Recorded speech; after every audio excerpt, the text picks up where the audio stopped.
꼬리. 이부 가운데 회색 지대. 눈이 내렸다. 온종일 내리고 있다. 하늘은 회색으로 가득하고 가까울수록 흰색으로 변했다. 장작이 빼곡히 쌓인 헛강과 통나무로 지어진 산막의 외벽, 나무 사이로 난 오솔길과 그 너머의 겨울, 모든 것이 흰색이다. 다른 색이 드러나는 건 나무 꼭대기에 웅크리고 앉은 까마귀들이 몸을 흔들어 등에 쌓인 눈을 털어낼 때뿐이다. 눈은 개울의 자갈과 그루터기를 덮었고 그루터기 아래의 들쥐굴과 고목의 날다람쥐 굴, 바위 틈새와 장작 더미의 구멍, 세상의 우묵한 곳은 모두 메워 모난 것을 부드러운 것으로 바꾸었다. 산골 마을에서의 시련이 끝나자 꼬리는 시옷에 알린 산맥으로 들어갔다. 이후 눈이 몇 차례 내려 꼬리의 흔적은 끊어졌다. 인근 마을을 수소문하다 한 촌부에게서 호랑이 이야기를 들었다. 며칠 전 얼어붙은 키에프카 강을 건너 수호의 개울을 따라 오르다가 인근 산기슭에서 호랑이 한 마리를 봤는데 호랑이가 삐쩍 말라 가죽밖에 없었고 걸음걸이가 비틀거렸다고 했다. 산기슭을 따라 난 산길에 발자국이 남아있긴 했지만 눈이 바람에 쓸려 크기를 측정할 만한 깨끗한 발자국은 없었다. 호랑이는 길을 걸을 때 앞발이 디딘 자리를 뒷발이 다시 디딘다. 발자국을 멀리서 바라보면 외줄에 일직선으로 뻗어 있다. 그래서 호랑이 발자국을 외발자국이라고 한다. 그러나 산길을 걸어간 호랑이는 앞발이 디딘 발자국에 못 미쳐 뒷발을 디뎠다. 가끔은 S자 곡선으로 걸었다. 걸음걸이가 비틀거렸고 걸어가다 산길 가운데 두어 번 주저앉아 쉬던 자국도 있다.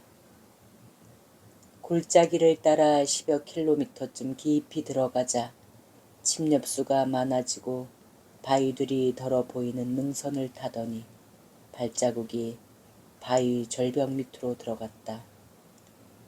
앞으로 60도 가까이 기울어진 절벽은 밑이 움푹 파여 바람기도 약하고 눈도 덜 쌓였다.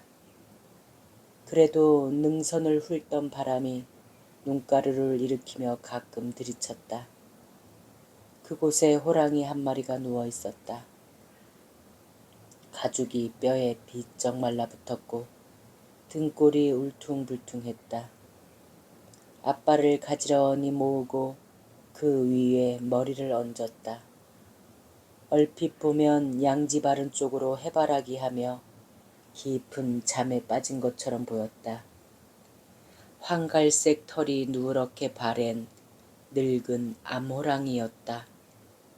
상처는 없었고 먹은 것이 없어 배가 등에 달라붙었다. 굶어 죽은 호랑이였다. 두툼한 눈으로 덮인 바위 절벽 밑에 자리를 잡고 누워 삶의 끝이 점점 다가오는 것을 몸속 깊이 느꼈을지도 모른다. 사방을 둘러보아도 도와줄 이 하나 없고 결국은 혼자 가야 한다. 감각이 무뎌지고 콧숨 소리가 가늘어진다.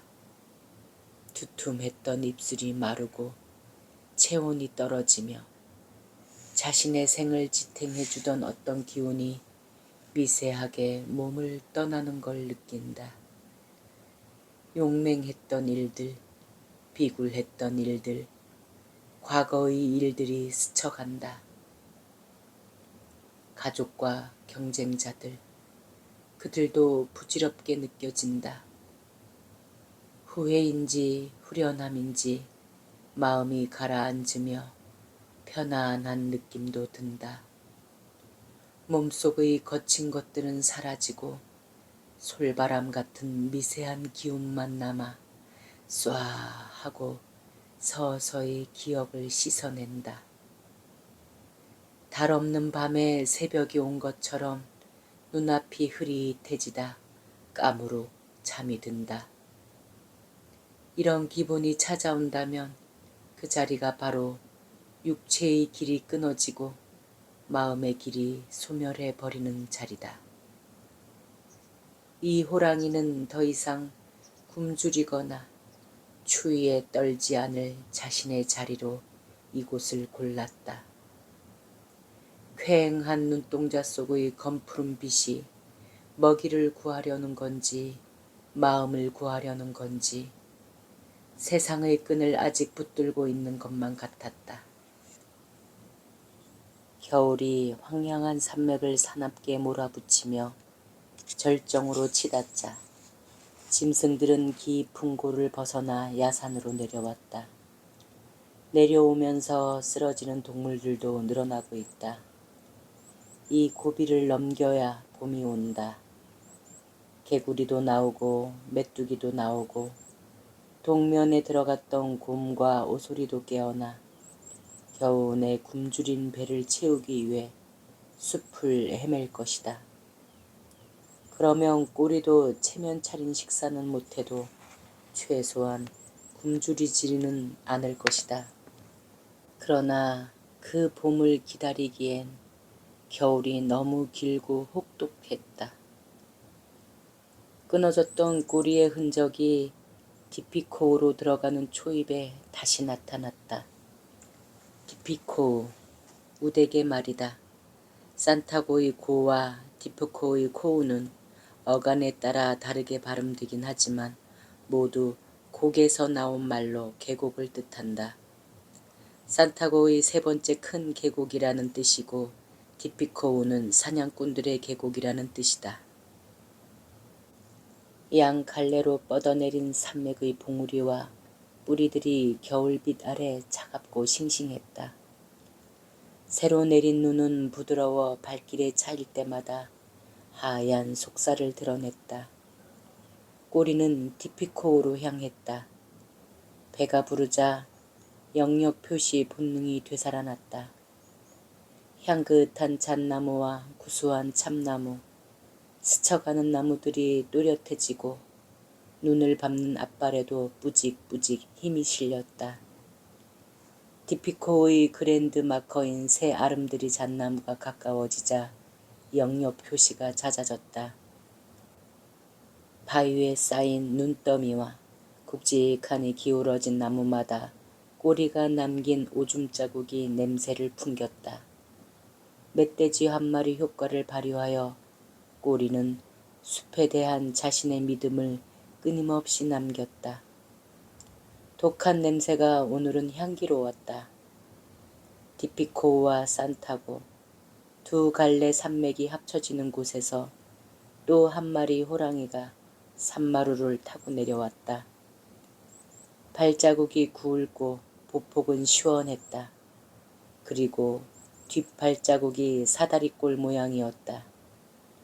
꼬리가 목표인지 아니면 새 아름드리 잣나무가 목표인지 하자이는 꼬리의 발자국을 따라가고 있었다. 눈밭을 앞뒤로 끌며 걸어간 꼬리의 외줄 발자국 옆으로 힘찬 매화무늬 발자국이 길게 이어졌다. 두 수호랑이는 경쟁하듯 영역 표시를 남기며 이 지역의 그랜드 마커인 새 아름드리 잣나무로 향했다. 꼬리의 발자국이 새 아름드리 잣나무로 접근했다. 잣나무 동치에 묻은 오줌 자국이 독하고 노랬다. 뒤따라온 하자인도 잣나무로 다가가 오줌을 흠뻑 뿌렸다. 꼬리가 삽 같은 뒷다리로 눈을 파내고 배설한 자리 옆에 하자인도 배설했다. 하자인의 배설자리는 쌓인 눈 아래 언 땅이 다 파헤쳐졌을 정도로 짧고 깊었다. 그리고 계속 꼬리를 쫓아갔다. 꼬리는 디피코우가 산타고와 용의 등뼈로 갈라지는 갈림길에서 산타고로 향했다. 하자인의 발자국도 망설임 없이 꼬리를 따라갔다.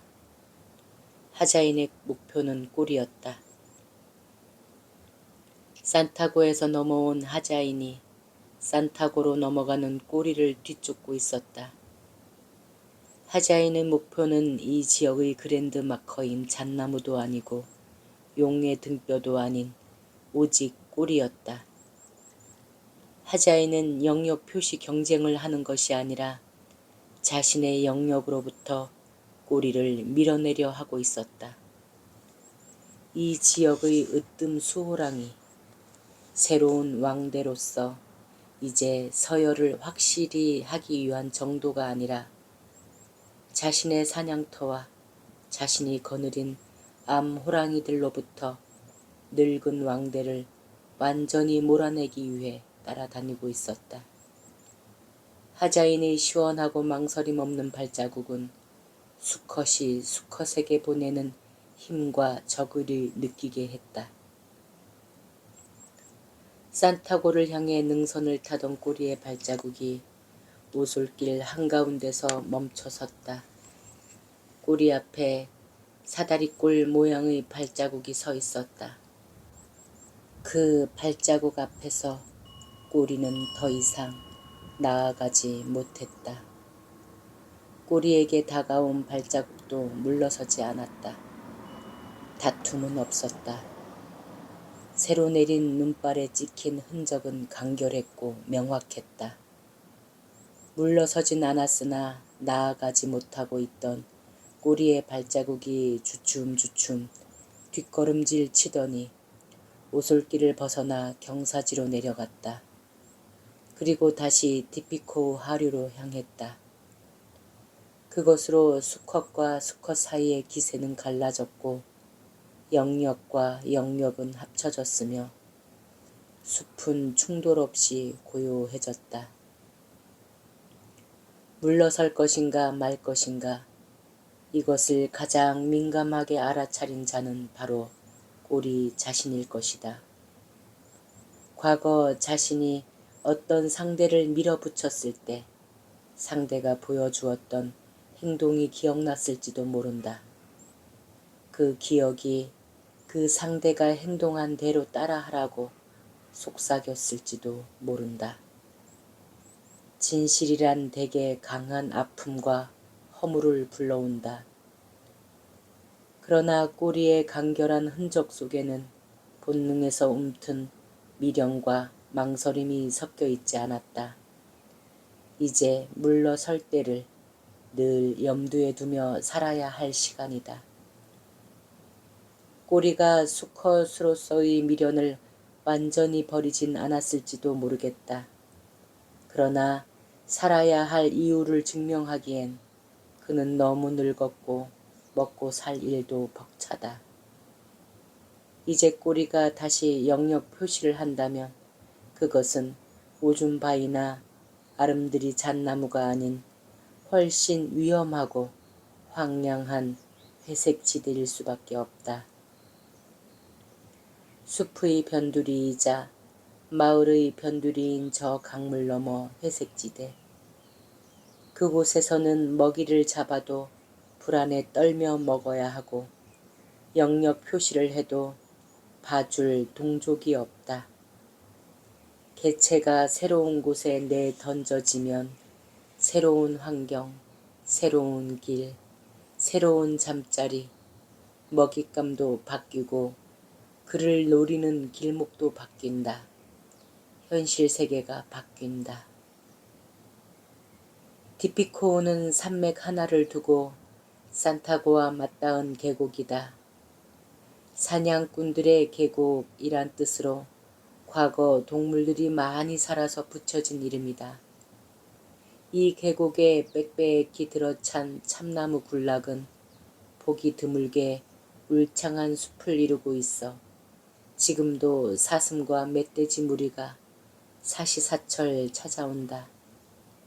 가을 겨울에는 바닥에 떨어진 도토리를 찾아오고 추위가 심해지고 눈이 쌓이면 야산의 경작지로 내려갔다가도 눈 녹는 봄철이 되면 남은 열매를 마저 뒤적이려고 찾아온다.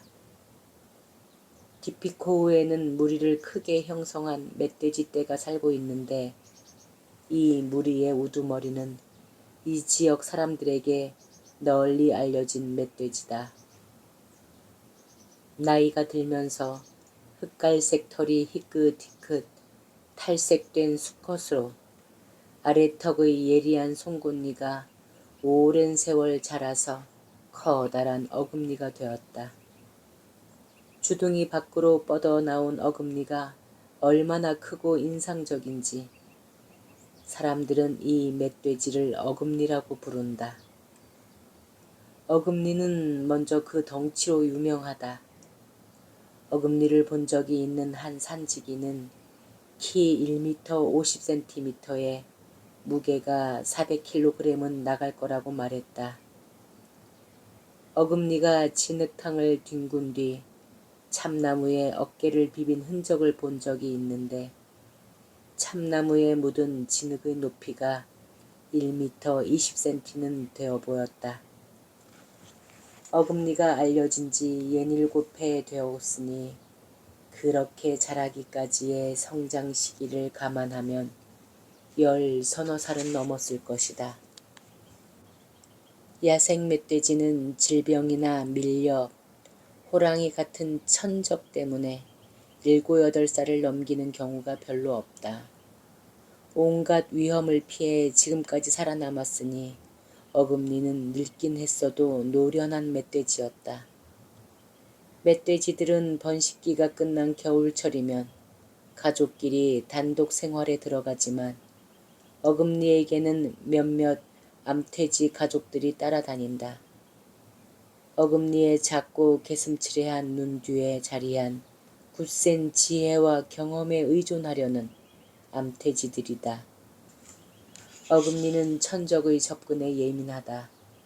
살아오면서 호랑이나 밀렵꾼에게 습격당한 경험이 여러 차례 있었을 것이고 그때마다 위기를 벗어나며 숲속의 이상 징후를 감지하는 능력이 발달했다. 먹이를 먹으면서도 늘 호랑이의 습격을 경계하고 진흙 목욕을 즐길 때도 주변의 기척을 감지하는데 많은 시간을 들인다. 이런 어금니 무리를 꼬리가 따라다니고 있었다. 기피코우에 머물던 어금니는 눈이 깊게 쌓이자 야산 지역으로 내려갔다. 우리도 그들의 발자국을 따라 움직였다. 계곡은 점점 넓어져 큰 강과 만났다. 겨울강은 물이 낮아 물가에 바위들이 드러났다. 바위마다 눈이 덮여 하얀 무덤들이 공동묘지를 이루었다. 언 강에 눈이 내리고 쌓인 눈에 비바람이 불어 빙판 위에 시간의 무늬가 찍혀 있다. 강물 너머는 인간의 영역이다. 보호구역의 외곽이자 마을의 변두리로 야산과 들판으로 이루어진 인간들이 경작하고 방목하고 물고기를 잡으며 활동하는 곳이다. 저곳은 야생의 영역인 녹색지대도 아니고 인간들이 거주지인 황색지대도 아니다. 야생에서 밀려난 뜨내기 동물들과 들판과 강에서 일하는 사람들이 뒤섞여 활동하는 폭력과 불안이 가득한 회색지대다. 이 회색지대는 숲과 마을이 싸우고 야생이 문명과 겨루는 한없이 무자비한 곳이다. 마을에서 숲의 변두리를 벌목하면 숲은 끊임없이 씨앗을 뿌려 들판으로 나아가려 하고 야생이 먹이를 찾아 내려오면 문명은 온갖 다양한 무기로 대응한다. 숲에서는 호랑이나 스라소니, 늑대 같은 맹수나 맹금류만 조심하면 되지만 강물 너머에서는 덕과 올가미, 사냥개와 밀렵꾼의 총구, 심지어 발목쥐레나 무인 밀렵총과 같은 살인병기들이 소리 없이 기다린다. 야생에서처럼 한 마리만 잡아도 만족하는 온정이 있는 것도 아니고 잡을 수 있을 때 모두 잡아 저장해 두려는 무자비함이 숨어 있다. 생명들에게 숲보다 훨씬 위험한 곳이 저 강물 너머 회색지대다. 어금니 무리는 강을 건너 들판으로 나아갔다. 가끔 구릉밭과 목초지도 지나갔다. 강물 너머는 산이 멀어서 더디게 저물고 있었다. 아직 어스름이 끼진 않았지만 빛들이 구름에 막혀 눈밭을 걸어간 멧돼지들의 발자국에 푸르스름한 음영이 감돌았다. 음영 속에서 낯설지 않은 물건을 발견했다. 렌즈였다. 카메라 렌즈가 깨져서 푸른빛 서린 모서리를 눈밭에 내밀고 있었다. 그 뒤로 렌즈 후드, 플라스틱, 강철 프레임 조각들이 소형 폭탄 터진 듯 산산조각으로 흩어져 있었다. 강물 너머로 나온 짐승들이 다니는 길목에 숨겨놓았던 꼬마 카메라였다. 카메라 파편에는 이빨 자국이 가득했다. 날카로운 송곳니로 뚫은 것이 아니라 모루같이 평평한 이빨로 씹은 흔적이다. 카메라를 숨겨놓았던 버드나무도 껍질을 짓이기고 물어뜯어 죄다 벗겨놓았다. 버드나무에 찍힌 생채기가 멧돼지 어금니의 것이다. 멧돼지 발자국도 어지러웠다. 그중 하나가 망치 2개를 나란히 찍은 듯 매우 컸다. 어금니의 것이었다. 어금니가 마치 호랑이처럼 카메라를 찾아 부쉈다. 혹독한 추위 속에 굶주리고 지친 어금니의 내면에서 파괴 본능이 꿈틀대고 있다. 어금니 무리를 추적하던 꼬리의 발자국이 파괴된 카메라 앞에 머물렀다. 꼬리는 고개를 숙이고 콧김을 훅 들이쉬어 플라스틱과 쇠 냄새를 맡았을 것이다. 자기도 부순 적이 있는 인간들의 물건을 늙은 멧돼지가 부수지 않았다면 자기가 부수기라도 했을 것처럼 가만히 서서 살펴보았다. 꼬리의 발걸음이 다시 멀어졌다. 고단한 삶을 재촉하는 살아있는 것들의 발자국이 푸른 으스름으로 덮여가는 눈밭에 길게 이어졌다. 삭정이에 도끼질을 하자 나뭇가지에 눈이 우수수 떨어졌다. 바람 없이 내린 눈이라 고왔다. 꼬리를 따라 숲을 헤매다 우묵한 곳을 찾아 모닥불을 피우고 주전자에 눈을 담아 차를 끓였다. 큰 장작 하나가 바지직 소리를 내며 옆으로 굴렀다. 얼어붙은 몸속으로 뜨거운 것이 내려가자 입김이 더 길게 뿜어져 나왔다.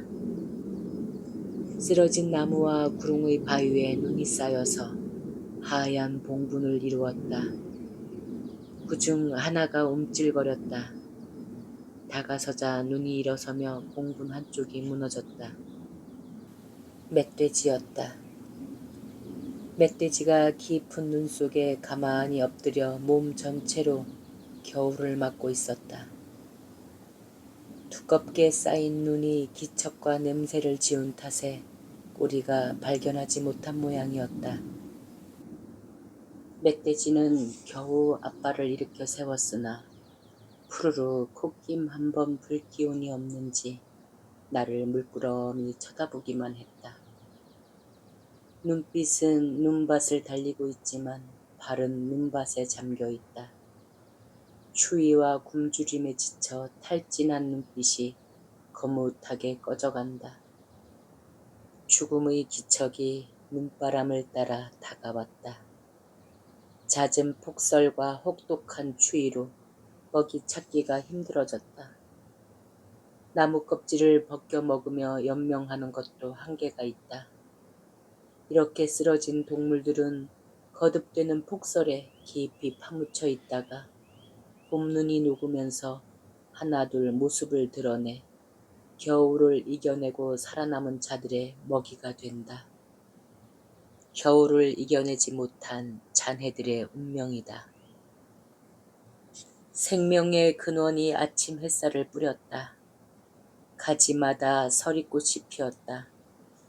서리에 투과된 아침 햇살이 가닥가닥 갈라져 빙그르르 돌았다. 딱따구리들이 이 나무 저 나무 옮겨 다니며 딱딱딱딱 나무를 쫄 때마다 서리가 떨어졌다. 바람이 맑고 햇살은 청명했으며 눈이 부시고 어지러웠다. 야영하는 밤마다 멀어지는 거리를 따라잡기 위해 아침 일찍 서둘렀다. 어금니 무리를 따라가던 꼬리의 흔적이 한 곳에 머물렀다. 그곳에 멧돼지 털과 뼈다귀들이 널려 있었다. 털과 뼈의 크기와 모양이 어린 새끼 멧돼지였다. 사냥한 흔적은 없다. 대신 눈 속에서 멧돼지를 파낸 흔적이 있다. 우리는 사냥을 하기 위해서가 아니라 굶주림에 지쳐 쓰러진 멧돼지를 얻기 위해 어금니 무리를 따라다니고 있었다. 꼬리도 어금니처럼 묵은 경험으로 이 혹독한 겨울을 버티고 있다. 어금니 무리가 밤새 멀리 움직였다. 꼬리의 발자국은 여전히 그 뒤를 따라가고 있었다. 무리의 흔적이 아담한 야산과 야산 사이에 골짜기로 들어갔다. 앞서가던 반려자가 손가락을 입술에 대고 속삭였다. 멧돼지야, 멧돼지. 우리가 멧돼지를 사냥했어. 간결했던 눈밭에 덩치들이 뒤엉키고 굴러서 흔적이 복잡했다. 언뜻 핏자국이 묻어있고 흑갈색 멧돼지 털이 흩어져 있다. 멧돼지 무리는 살짝 경사진 오솔길을 지나가고 있었다. 오솔길 좌우에는 참나무와 섞여 소나무들이 드문드문 늘어서 있고 소나무 사이마다 어린 소나무들이 허리춤 높이로 고개를 내밀고 있다. 꼬리는 그 뒤에 숨어 있었다. 길가에 겹쳐 자란 나지막한 잔솔 뒤에 커다란 맹수가 눈을 녹이며 웅크리고 있다. 눈을 박차고 뛰어나간 흔적이 선명했다. 바람을 타고 멧돼지 특유의 냄새가 흘러왔다. 꼬리는 잔솔 밑에 몸을 바짝 웅크렸다. 푸른 솔잎에 가려 시야가 흐릿했지만 냄새는 점점 짙어졌다. 피를 뛰게 하는 냄새였다. 바늘잎 사이로 형체가 어른거리며 시커먼 것이 모퉁이를 돌아 걸어 나왔다. 늙어서 털이 희끗희끗해진 거대한 멧돼지였다. 어금니가 유난히 길어 익숙한 놈이었다. 그놈을 보자 꼬리는 마음에 앞서 몸이 먼저 반응했다. 움찔거리는 사지를 꾹 눌렀다. 뒤이어 멧돼지 무리가 차례로 따라 나왔다. 냄새가 더욱 짙어졌다. 늙은 멧돼지가 다가올수록 꼬리는 더 웅크렸다. 바로 앞 어린 소나무까지 다가왔다. 감미로운 향기가 코를 찔렀다. 꼬리는 금방이라도 튕겨나가려는 몸을 필사적으로 다잡았다. 늙은 늑돼지의 바랜 흑갈색 몸통이 꼬리의 눈앞을 천천히 지나갔다. 솔잎 사이로 어른거리는 그 뒷모습을 가만히 쳐다보며 마음을 추슬렀다. 다음 놈도 그 다음 놈도 그냥 보내주었다. 멧돼지 무리가 줄줄이 꼬리의 눈앞을 지나갔다. 비쩍 말라 힘이 없어 보이는 멧돼지 한 마리가 시야에 들어왔다. 꼬리는 시선을 고정했다. 사정거리에 들어올 때까지 미동도 하지 않았다. 바늘 같은 솔잎에서 향기가 흘러나와 코를 간지렸다. 한 발, 두 발, 점점 가까이 다가왔다.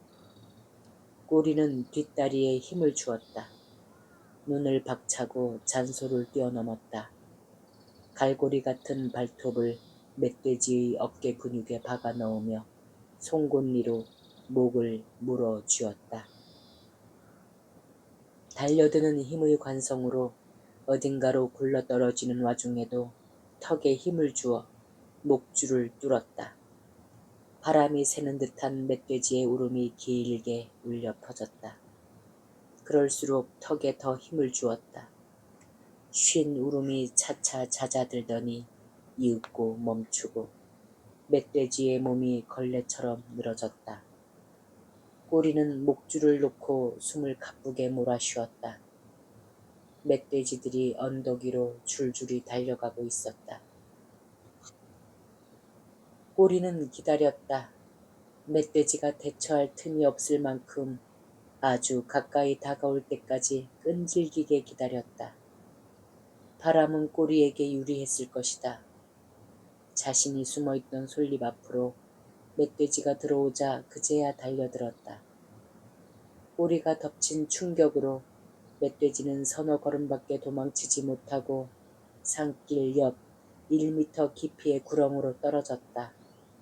멧돼지가 저항한 흔적이 얕고 작았다. 꼬리는 물 위에서 멀어지기 시작한 탈진한 멧돼지를 노렸다. 큰 놈보다는 확실히 잡을 수 있는 놈, 모험보다는 확률을 택했다. 꼬리는 현실을 알고 그 위를 걸어가고 있다. 놀란 멧돼지들은 야산 언덕 위로 도망갔다. 눈 덮인 언덕에 삶과 죽음을 가른 질주의 흔적이 줄줄이 나 있다. 꼬리는 사냥한 멧돼지를 야산 사이의 주름진 작은 골짜기로 끌고 갔다. 햇살에 드러났던 눈의 속살이 다시 얼어 끌고 간 자국이 기름진 빛을 잃었다. 멧돼지가 남긴 똥도 낡고 단단해서 사냥한 지 이틀은 돼 보였다. 멧돼지가 쓰러져 있던 흔적이 크지 않았다.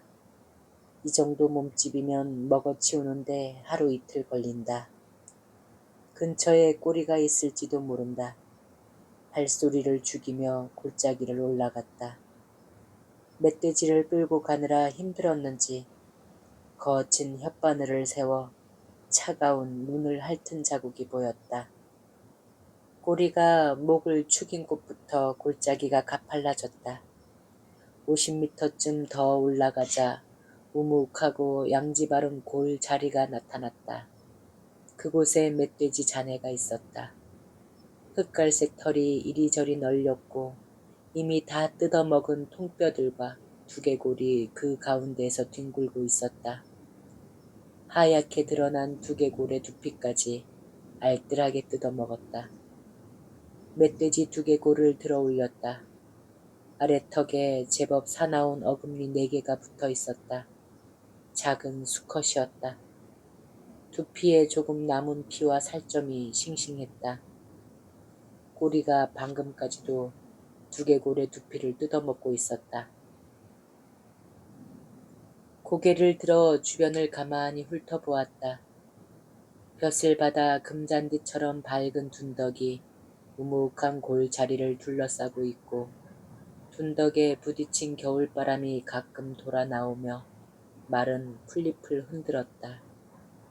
솔개 2마리가 바람을 타며 허공을 오르내렸다. 먼 하늘에선 검독수리 1마리가 날개를 펼친 채 천천히 미끄러졌다.